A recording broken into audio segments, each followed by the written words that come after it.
Beneath the eternal shroud of darkness in his ancient tomb, Set Rahotep stirred. His awakening sent tremors through the fabric of mortal dreams, his victims' screams seeping into the nightmares of the living.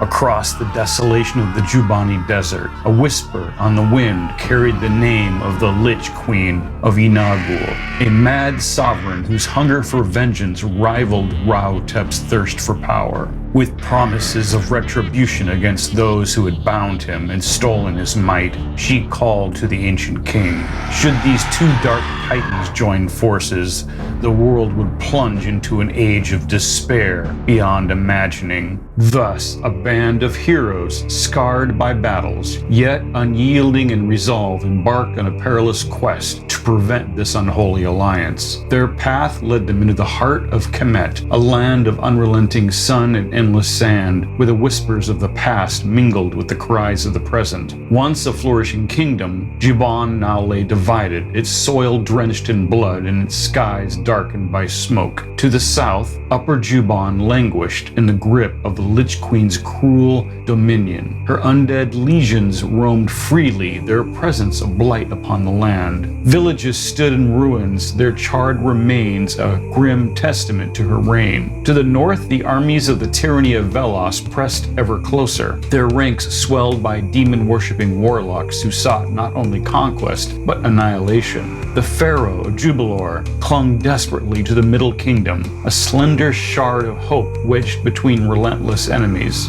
For 2 decades, his armies had bled to defend the capital and its people, holding the line against the encroaching shadows. The desert offered no solace. Its treacherous sands whispered of lost civilizations and the weight of forgotten sins. As the heroes crossed this brutal expanse, abandoned settlements loomed like skeletal remains, haunted by the echoes of battles fought and lives extinguished. Wandering undead, twisted by the Lich Queen's vile sorcery, prowled these desolate ruins, ever ready to claim the unwary. Guided by fragments of legend and the faint pull of ancient magic, the heroes pressed on. Their destination, the fabled Necropolis of Juban. Rahotep's tomb, it was said, lay hidden within its labyrinthine depths. Days stretched into weeks, battles with Set's cultists leaving scars both physical and spiritual. At last, they reached their goal, a colossal gateway set between towering cliffs. The Duat, as it was named in the tongue of the desert, bore warnings etched deep into its stone. Only the dead and those who mourn them may enter here without fear, the inscriptions proclaimed. Curses awaited all others who dared cross its threshold.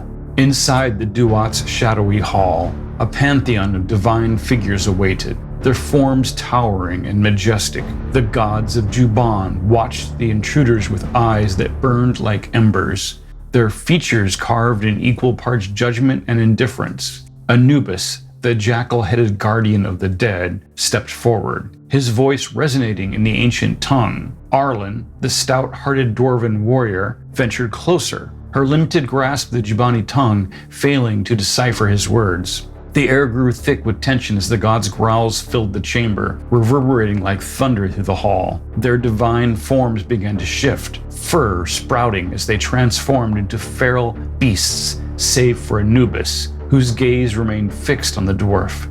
Too late for retreat, the heroes gripped their weapons tightly, steeling themselves for a battle unlike any they had faced before. Combat erupted, the clash of steel against divine fury heralding the first step into a trial that would test their strength, resolve, and very souls.